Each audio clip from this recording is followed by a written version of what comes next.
Blessed day sa inyo lahat mga kapatid. Welcome muli sa ating social media pusulate na Salmut Salita. Ngayon po ay araw ng Huwebes, May 15, 2025.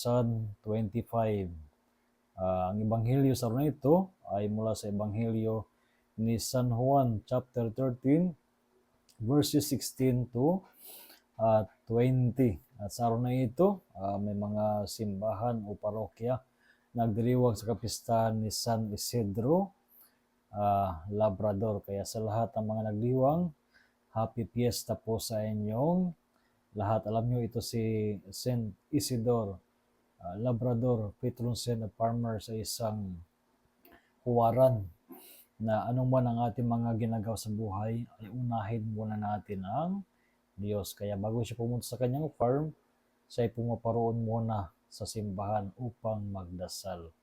At dahil dito, ang lahat ng kanyang mga ginagawa ay nagiging mabunga.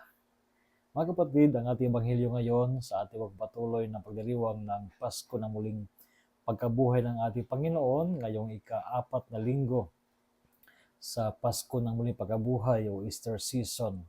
Sabi ni Kristo sa Ebanghelyo, Amen, Amen, I say to you, no slave is greater than his master, nor any messenger greater than the one who sent me.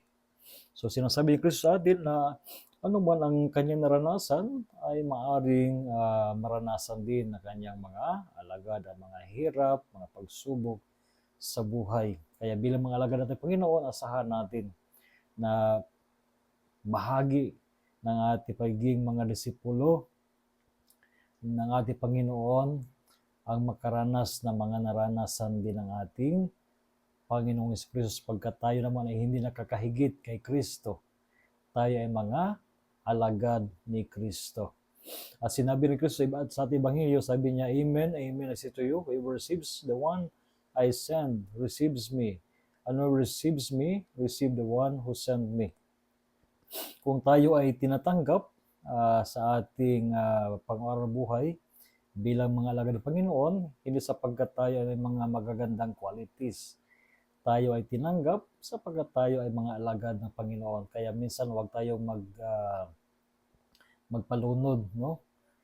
Minsan pag tayo ay nakikilala na ng mga tao, nakalimutan natin na tayo ay nagre-represent. We are representing Jesus. We are there na mission, hindi para sa ating sarili, kundi para kay Kristo. Kaya ano man ang mga nangyayari sa buhay natin, kung tayo tinanggap, papurihan at pasalamatan ang Panginoon. So huwag tayo magpabulag sa mga panahon na kung saan naranasan natin ang kagandahan ng hospitality ng mga taong tumatagap sa atin kung saan tayo pinapadala ng Panginoon sa realidad ng misyon. Kaya sa ating patuloy ng pagdiriwang ng Pasko na muling pagkabuhay, hingin sa Panginoon na naway patuloy na maghari sa atin ang kababaan ng kalooban. Kaya sa mga nanalo sa ating eleksyon, sana ay maglingkod tayo sa Panginoon, sa ating bayan, maging huwaran natin ang Panginoon sa buhay natin at sikapin natin na maghari sa buhay natin ang kababaan ng kalooban.